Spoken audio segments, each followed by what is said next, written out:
बरसा फूल फूले हे लाल चला, कोयली हाकू कथे फागुन महीना।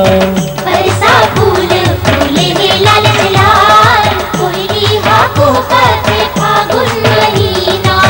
बरसा फूल फूले हे लाल चला, कोयली हाकू कथे फागुन महीना।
रंग होगे मनवा हरसाए फागुनी रंग उड़ाए। बरसा फूल फूले हे लाल लाल, कोयली हाकू कथे फागुन महीना।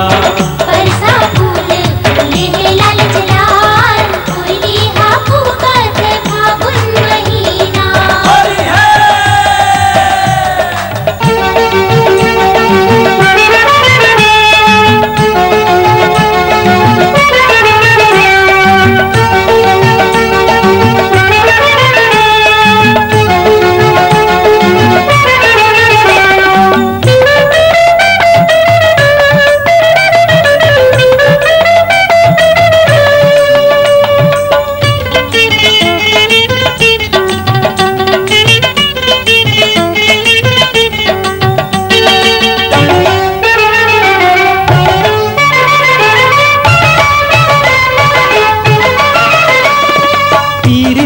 बंधना माँ बंध गे है सबो संगी, बैरी ले बैरी परोसी संग परोसी। परोसी संग परोसी।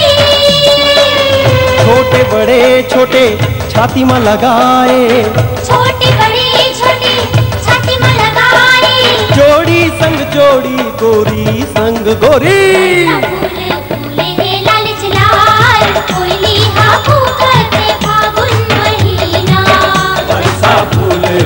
हे लाल लाल, कोयली हाकू कथे फागुन महीना।